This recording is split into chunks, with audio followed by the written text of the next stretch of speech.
Well, Chris Paul had some very interesting things to say. So did Steve Kerr, and so did Stephen Curry. Kylen Mills and I are going to break down what they said, why it's important, why it's relevant, all that and next. This is Locked On Warriors. You are Locked On Warriors, your daily Golden State Warriors podcast. Part of the Locked On Podcast Network, your team every day.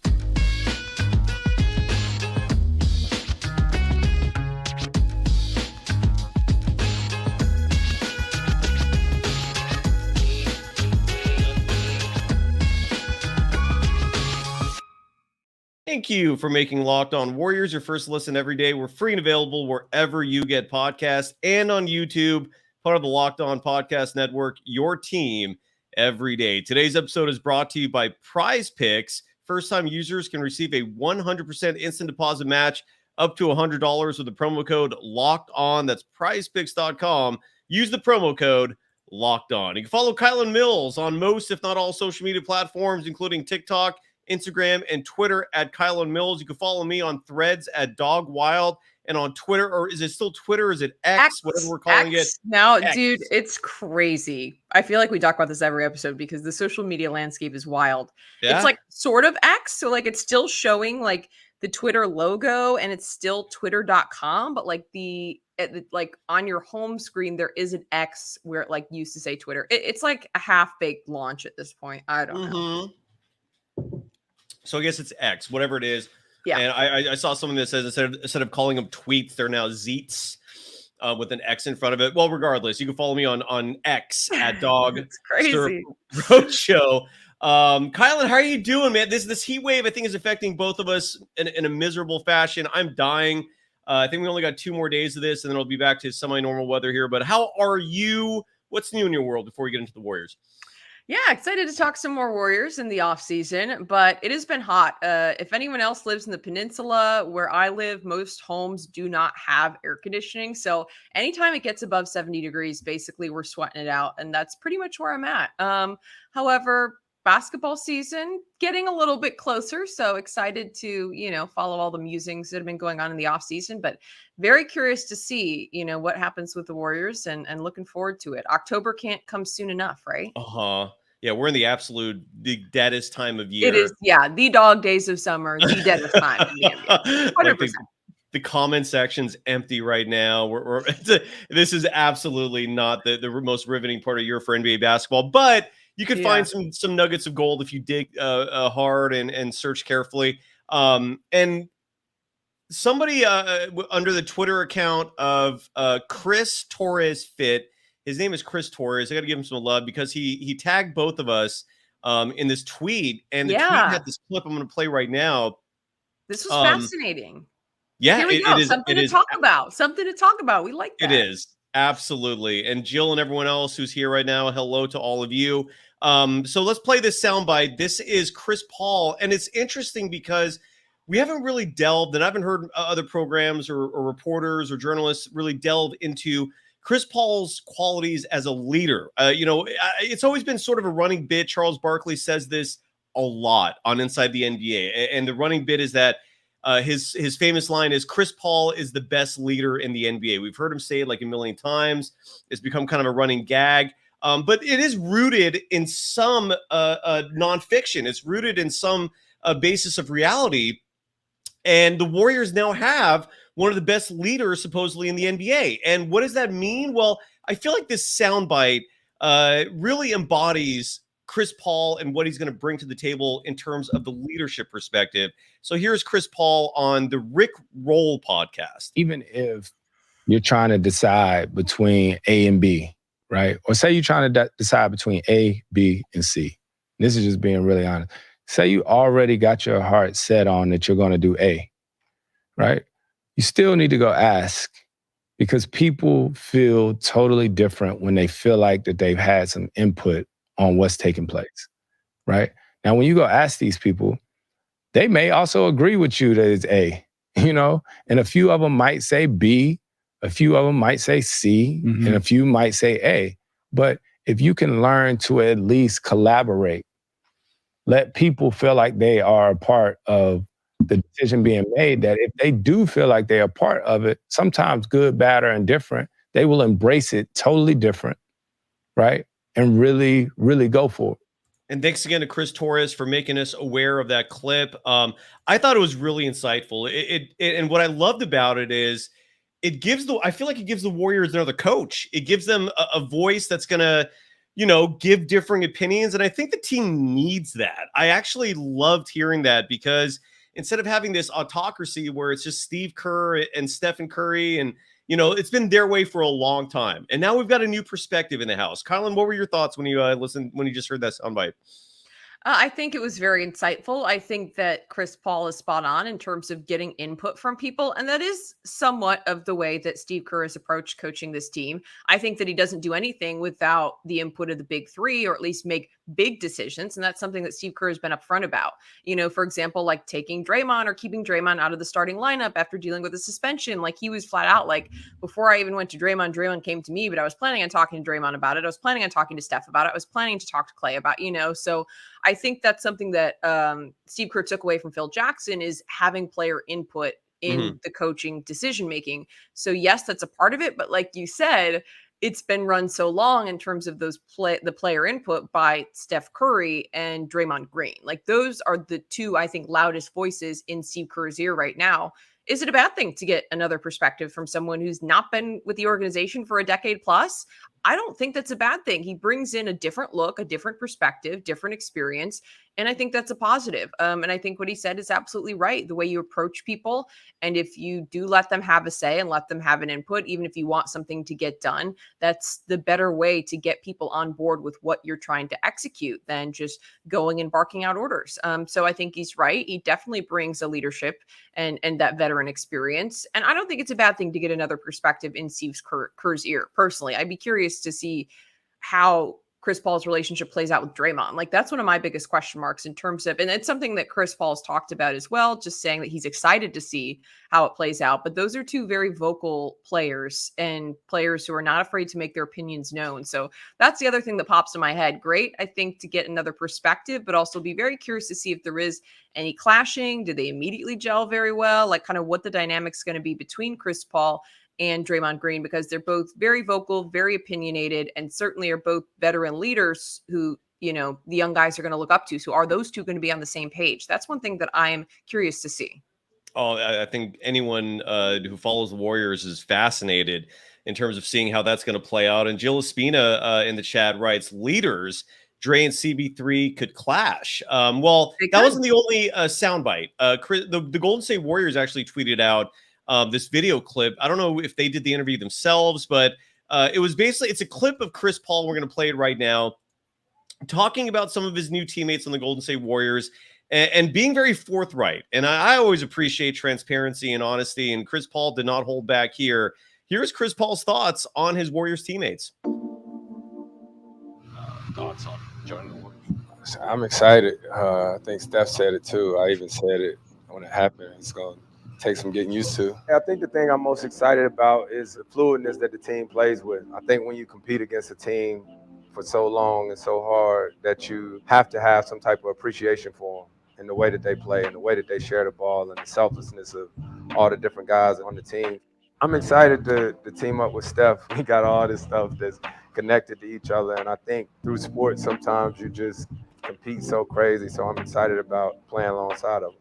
Yeah, Draymond is, I feel sorry for the other teams that's got to play against both of us, because he's always been very vocal, as I am, and I've always thrived with guys like that.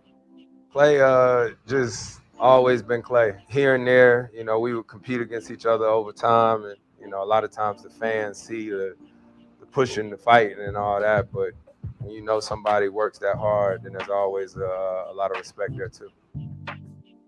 I've been blessed and fortunate to play for a long time, so I've played in Oracle over in Oakland, so I knew what that fan base was like, and it was unbelievable. I played against the Monte Ellis's and Deidrins, I could name off a lot of people that I played against over the years, and to see the team now in the Chase Center, it's always a lot of energy. It's going to be crazy now to be on the other side of some of those runs of Steph and Clay hitting them threes and stuff, man.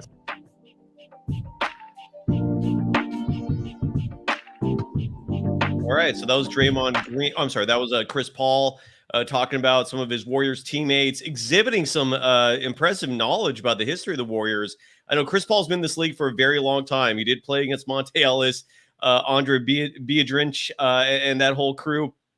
But I loved especially what he said about Draymond, that other teams are in trouble, that the Warriors now have both Chris Paul and Draymond Green to deal with. Kylen, let's get your thoughts, if you don't mind, when we come back. Got to give some love real fast to Prize Picks. I personally love those sound bites, though, from Chris Paul, and I'm also very excited to hear, Kylen, your thoughts on what he just said right there. But first, got to give some love once again to Prize Picks, one of our longtime sponsors now, and it's all about daily fantasy sports made fun and easy. It's all about over-unders. It's all about individuals. Kylen, you're completely on top of the soccer scene.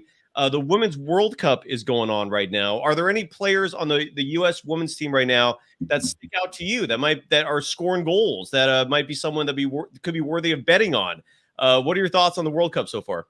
If you're placing any bets, bet on the U.S. women's national team, bet on the over for Sophia Smith and Trinity Rodman, two young forwards in the starting lineup for the United States. Smith had a brace in the U.S.'s 3-0 win over Vietnam in their opening match on Friday. Trinity Rodman had a brace in their send-off match against Wales back on July 9th.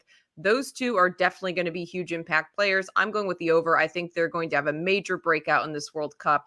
And this roster is loaded with talent. So if you're betting anything on the U.S. women's team, you're going to be doing pretty well.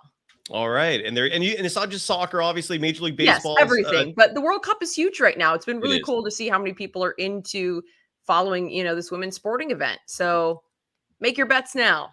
Absolutely. Not just the World Cup. I mean, Major League Soccer, we saw Messi's debut. Yep, He had a game winner in his first game, and you could have bet on Prize Picks for that. Just all you got to do is download the Prize Picks app or go to prizepicks.com to sign up and play daily fantasy sports. First-time users can receive a 100% instant deposit match up to $100. All you got to do is use the promo code Locked On. Again, put in $100, they'll match it. Whatever you put in, 50, 25. They will match it if you enter the promo code Locked On at sign up. All you got to do is enter that promo code and you get double the money what you put in to play with. Do it today. It's fun, it's easy, and it's legal in California. You are Locked On Warriors, your daily Golden State Warriors podcast. Part of the Locked On Podcast Network, your team every day.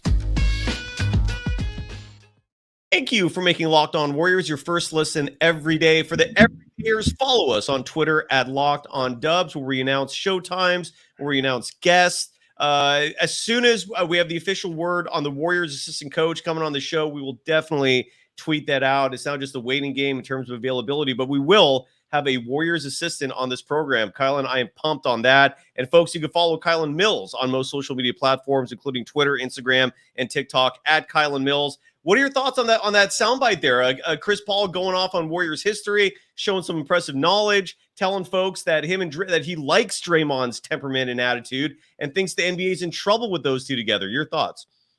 One thing that's clear to me based on everything CP3 has said is that he does have a very big respect for the Warriors organization. The fact that he knows so much of that history is huge because I think he comes in with a certain level of reverence for what the Warriors have accomplished. And I think that's going to be important for him to fit in with this group. In terms of Chris Paul and Draymond Green's relationship, to me, the respect is already there. And I believe that both of these players are automatically going to have respect for someone of the other's caliber, for what they both have accomplished in the NBA, the reputations that they have. I think there is a natural respect there. I do believe that they're going to try to do everything possible to work it out. My question is just, are there going to be points when they do have clashing viewpoints? Are there going to be times where they see things differently that they aren't able to see eye to eye? How will they resolve those conflicts? That's the question I have. I have no question that there is a respect between CP3 and Draymond Green, that they are looking forward to playing together. They're going to do everything possible to try to lead this team in the right way. Are there going to be moments where they don't see eye to eye? Absolutely. How are they going to deal with those conflicts? That's something that I am keeping an eye on. Another thing that I just was looking up during, if you saw me looking down while that video was being played, was I want to double check. Monty Poole also, and something I wanted to bring up about CP3 that's changing subjects a little bit, but Monty Poole recently reported that Draymond and Jonathan Kuminga don't have much of a relationship. I don't know if you saw that tweet from like a week Yeah. ago. Yeah. NBC Sports Bay Area Warriors reporter Monty Poole reported that Draymond Green and Jonathan Kuminga don't have much of a relationship. This is where I'm excited to bring in a vet like Chris Paul's caliber and with his type of leadership to possibly impact some of the young players that aren't connecting with Draymond Green. It's also a huge factor whether or not Andre Iguodala is going to be with the organization this upcoming season. He's a player who has been able to connect with some of those young guys. I know JK has mentioned Andre's been a mentor to him, but maybe him and Draymond just don't see eye to eye. Now there's another leader in the locker room. There also is Steph Curry as well, so I don't want to ignore him. But I do think that Draymond Green is a little bit more vocal, and I think that there's something that Chris Paul could add to connecting with some of these young players, rookies that they're bringing in that Draymond Green doesn't have and that even Steph Curry doesn't have in terms of just, personality and experience and ability to connect with different people. Relationships are different just depending on personalities. So Chris Paul now bringing experience in a different dynamic could possibly connect with some of the young players who maybe haven't connected with Draymond Green or Steph Curry in that certain way. So I think that's a major positive going forward. The leadership and the mentorship he could bring to a player like Kuminga, who apparently doesn't have much of a relationship with Draymond Green. He's a player that has to make huge strides this year. Who is going to really help him get there? Because to me, from what we've seen, he clearly still has a little bit of work to do in terms of some of the maturity aspects that we talked about and, just regarding some things that have happened throughout his Warriors career, which he's young, understandable. But there've got to be vets who can take him under their wing. It's a little bit concerning if he doesn't have a relationship with Draymond. Is this somewhere where Chris Paul could possibly step in and, help guide him a little bit? That's something I'm looking for.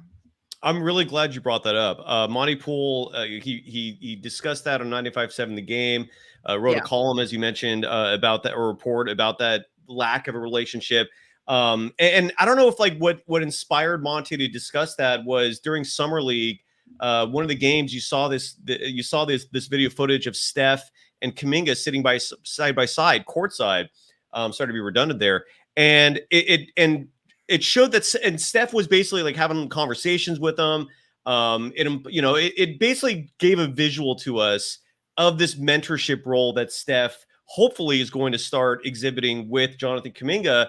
And I don't know if Monty kind of just fed off that and started thinking about Dre. Now, in Draymond's defense, the lack of relationship thing goes back to last October. Granted, throughout the season, they didn't have much of a relationship.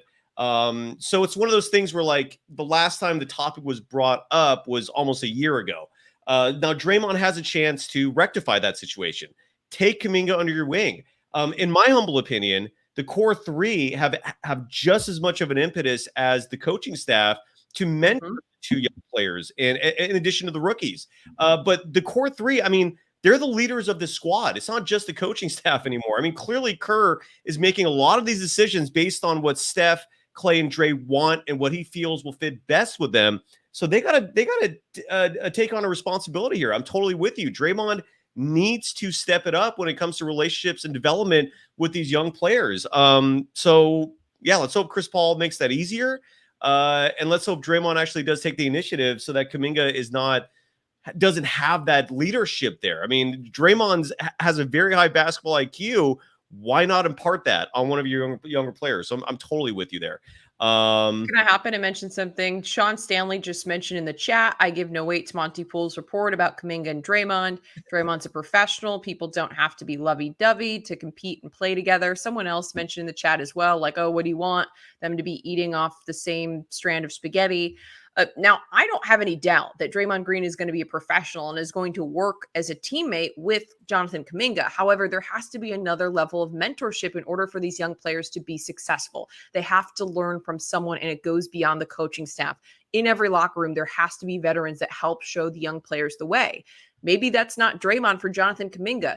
And I'm not even taking a shot at Draymond in any way if they don't have a relationship, or like folks are saying, if they aren't lovey-dovey and they don't, they're not best friends, that's totally fine. If they have a good working relationship, that's great. However, with some of these young players, they do need more guidance and mentorship from older players in the organization. For example, JK has specifically said that Andre Iguodala has gone out of his way to take him under his wing, to have serious sit-down chats with him when there were reports out that Kuminga was possibly like arriving late for the bus or doing some little things that weren't in line with the expectations of the organization. That Andre was that person who pulled Jonathan Kuminga aside, had those tough conversations, helped try to show him, hey, this is how you do things in a professional organization at the NBA level.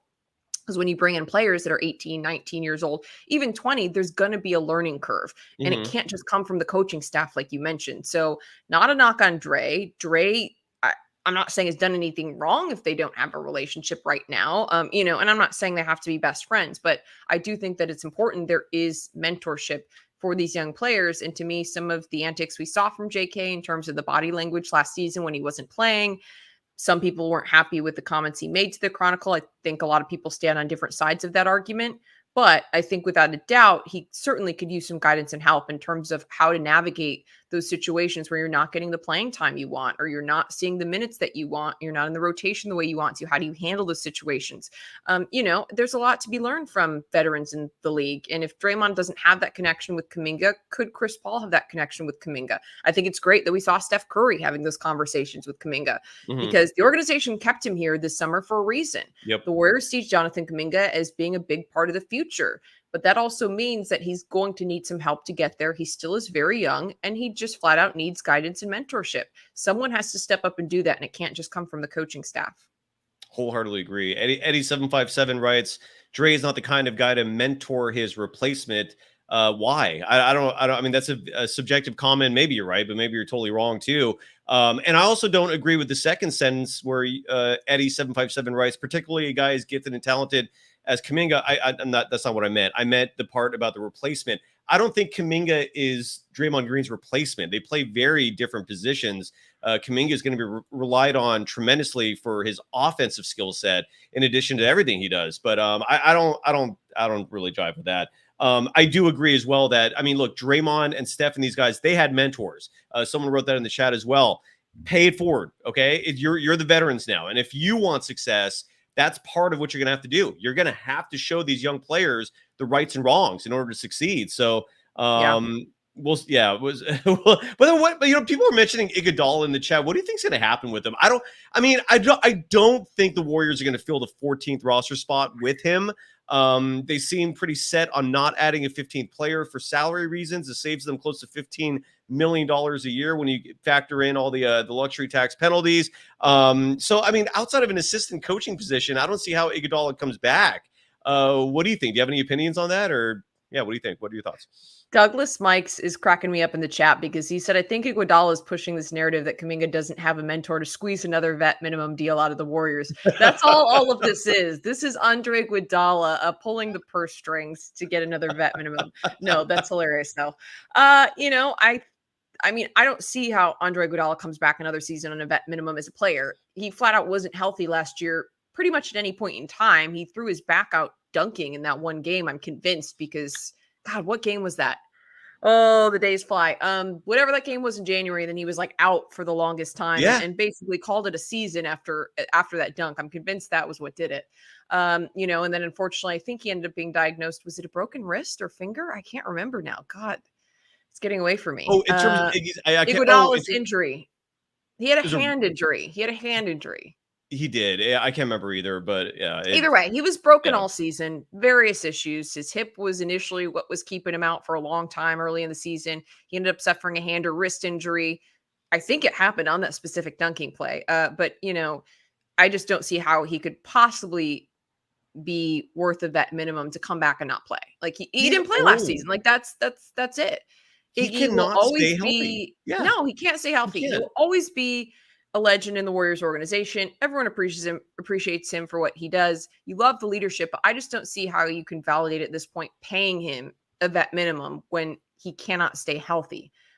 I just don't see how. Would love to see him come back in an assistant coaching position, but he said before that he doesn't want to do that. So I don't know if the Warriors could somehow convince him to come back in some other capacity other than like maybe some kind of player liaison or ambassador type of role if he doesn't want to be a coach. Like, I don't know if they could somehow spin it to bring him back because I think he has a great basketball mind. He's a ton of history with this Warriors organization. He's really highly respected across the NBA. It would be great to keep him with the Warriors. I just don't see how you can pay him the vet minimum when he's not healthy, and it's just going to be a waste of a roster spot.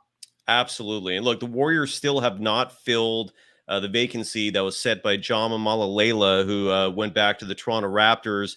The Warriors also have a diversity issue when it comes to their coaching staff and their front office. So if Andre Iguodala agrees to come back as an assistant coach, you're kind of killing two birds with one stone there.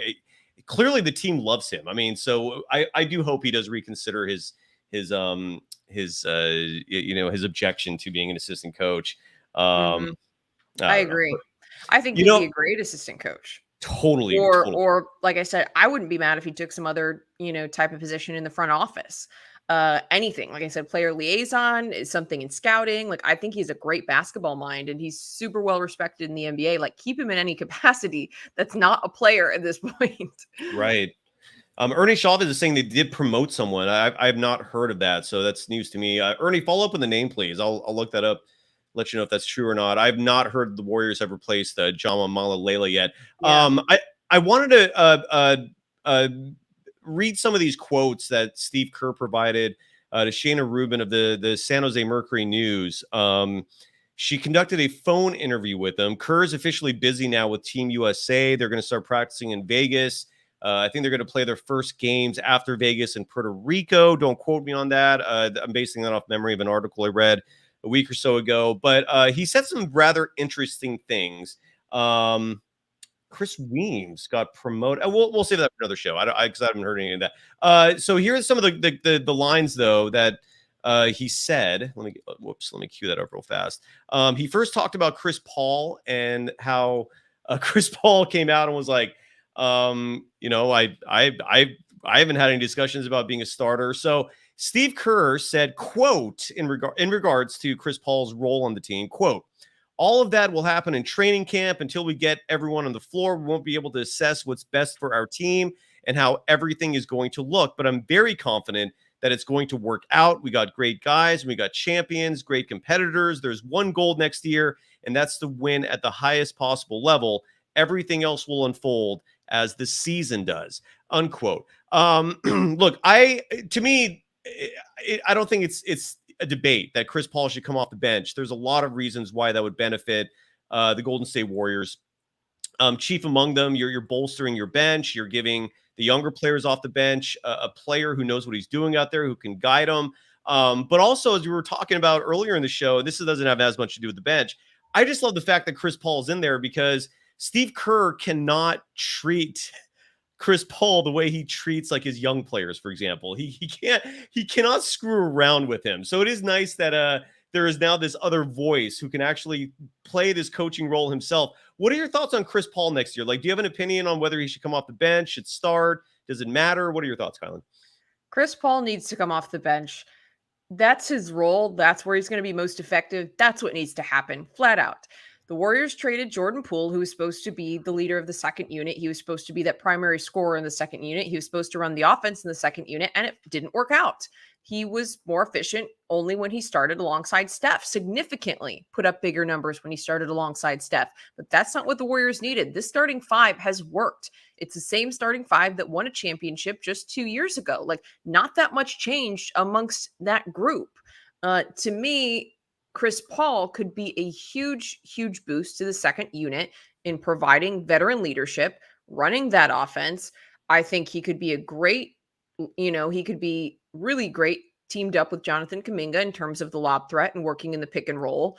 When you're talking about a veteran who has the experience to run the offense and not make the mistakes that Jordan Poole has in terms of the turnover issues, the shot selection, the decision-making, I think he could be huge. And to me, the second unit was the bigger problem with last year's team, and the depth was the bigger problem than the starting five. There were times the starting five didn't play well, but also I feel like most of the season they weren't all healthy or on the floor at the same time. That was also another issue with Andrew Wiggins being out for so long. Every season, Steph Curry is going to miss games at this point in his career, whether it's load management or minor injuries. Draymond, most seasons, deals with a minor injury. Honestly, Kevon Looney's the only one who's been able to play every game. And then, Klay Thompson, this past season still dealt with a little bit in terms of trying to, just not push his knee too hard. To me, it's the depth. It was the size that was an issue. The road record and the defense was an issue. But like when you look from 2022, the championship team, to the 2022-23 season, like it was the same starting five.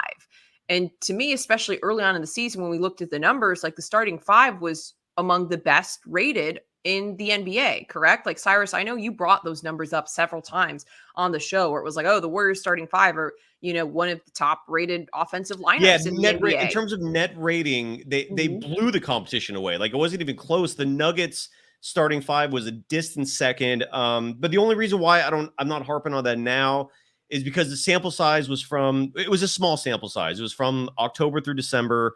We didn't see the starting five together again since then. And then when they got back together in the postseason, they got their asses kicked. So, but I'm with you. You're right. In theory, that starting five is good. And the net rating statistic proved it.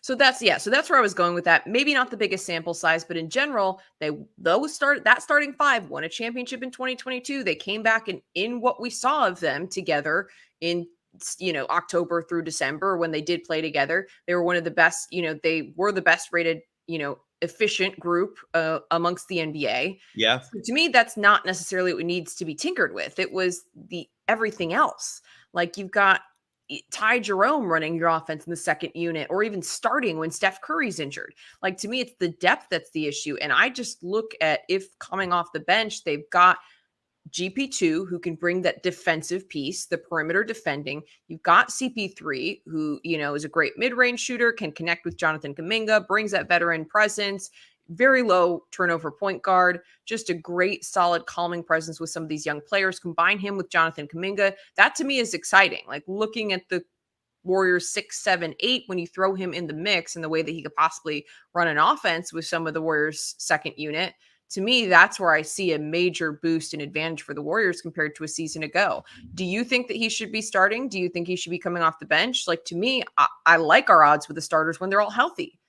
I would like to see more off the bench. And I also still think that Chris Paul could close out games too. Like, that's another option because he is one of the most efficient fourth quarter scorers in the NBA. So it's not like he's going to not have a huge role for this team.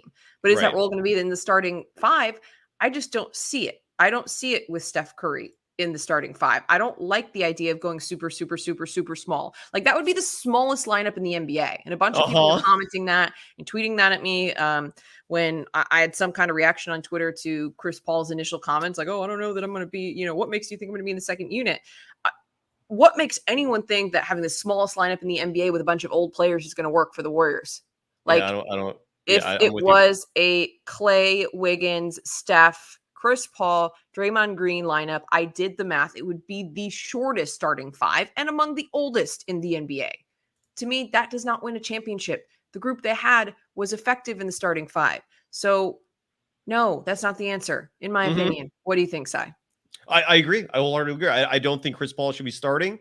I'm not a small ball proponent. A huge part of that is just trauma as a longtime Warriors fan, singing with Don Nelson for all those years. And look, even though people say the Warriors have won titles with small ball, I don't agree with that notion. They had plenty of size for all four of those title teams. And I don't like the idea. Well, here's what I don't like the idea of the most, if that makes sense, is Chris Paul and Stephen Curry playing extensive minutes together. For the simple reason that, look, one guy is 6'2", the other guy is 6 feet. They're 36 and 38, 35 and 38, whatever it is. That is just not a recipe for disaster. That is not a recipe for success. So I wholeheartedly think if this is going to work, Chris Paul is going to be the leader of that second unit. I'm totally with you. Now, another thing to keep in mind, too, though, is that Steph's going to miss games. So you got to figure, 20, 30 games Chris Paul can start in place of Steph Curry. So it's not like, I just think when you look at the Warriors' best lineup, he works best with the second unit, but he's still going to be in that starting rotation in times that Steph's out. Maybe even, if Clay has to rest, they slide, someone to the 2 guard and he could play at, the point. So it's not like he would never start, but I'm just saying in terms of their like best lineup they're throwing out in the playoffs, like I just think the second unit is what makes the most sense. Absolutely with you. I mean, before we go, we're up against the clock here. We're not going to get a chance to touch on everything today, but I want to get to the chat real fast. Daniel Reed, for example, wrote, is there a possibility that the Warriors trade Chris Paul? Yes, absolutely. But it's just going to be one of those things where if it doesn't work out, if there's a lot of drama, probably going to happen soon. If it's a situation where everyone's seems copacetic and there's harmony, but we're not seeing wins, maybe it's a trade that happens in January. But yeah, absolutely. What do you think, Kylen? Yeah, I think it's very possible before the trade deadline. If things aren't going well for the Warriors, absolutely, I think that Chris Paul could be in discussions to be traded. No questions asked. By the way, hi, Jill Espina, who's been commenting in the chat. She asked if I've ever written a book, and I have not, but I take that as a compliment, I guess. And also, she just said that the oldest and smallest team would be Steve Kerr's dream come true. I know. I highlighted that already. I showed that on the screen. By the way, and kudos to our incredibly intelligent audience. Chris Weems is, in fact, a new assistant coach for the Golden State Warriors. Not official yet. There's only one source, just like the person in the chat said, and I missed this tweet yesterday. And Monty Poole tweeted this out yesterday. League sources: the Warriors are promoting Chris Weems from a player development position to a front bench assistant. So we'll cover that extensively. This is really brand new news for me, at least. I apparently, yeah, this is new. This happened yesterday. So we'll talk about Chris Weems in a future show. Sean Stanley, real quick, writes, what are the chances the Warriors sign JaVale McGee if he's bought out or released by the Mavs? I think the chances are high. I mean, this is a player, he didn't leave on bad terms. It is speculated that he part of the reason why he left the Warriors was because he wanted more playing time, but that was also like 5 years ago. At 35 years of age, which I believe where JaVale is now, he probably would not mind a lesser role. Him and Stephen Curry get along great. Kylen, do you think that's a possibility if JaVale McGee's bought out, he comes to the Warriors? Yeah, we talked about that. I think it's a very real possibility. I think he'd be a great addition given what the Warriors are looking for. You mentioned the familiarities there, good relationships within the organization, and then just, based on the depth needs that the Warriors have in their front court, I think he'd be great. Yeah, he's 35, but still, I think he'd be okay, like you said, at this point in his career with, maybe a more limited role in the second unit, but the more front court depth, the better. So I think that would be great. And I think it's possible. I do think it's possible. Yeah, absolutely. I do. And just to finish up, because Douglas Mikes wrote, what do you think of Mike Dunleavy's comments that he doesn't see them adding another big? I don't know if he like necessarily said that like it's a steadfast certainty. Yeah. What I interpreted from the comments was this might be it. They still might get someone else. I haven't really seen anything conclusive. Not to mention, you can't really read too much into what Dunleavy says publicly, because this is the same guy that said Jordan Poole was going to be with the Warriors for the next 4 years. 3 days later, he's traded. So, even if he did say something concrete like that, I don't know if I would trust it. But I also didn't interpret those words like they weren't going to get a big. I feel like Bob Myers was kind of the same way and transparent in that he would be upfront and say, hey, like, we don't have any plans, but if the right player and the right fit came along, like, yes, we would make a move or we would add a bit. So, you know what I mean? He may say, yeah, there's no one out there right now. We don't have any immediate plans, but that could change if someone, becomes available that the Warriors feel like is the right fit. Absolutely. Well, thank you to everyone for joining us. Again, we'll be back at this soon. The offseason continues. Stay cool out there, folks. Follow Kylen Mills on social media platforms at Kylen Mills. Follow me on Threads at Dog Wild, on Twitter at Dog Surf Roadshow. Follow the program on Twitter at Locked On Dubs. Hope everyone's happy out there. We'll be back at this soon. Take care. Bye-bye. See ya. Yeah, there you go. There. That was winning. Bye. I feel like we have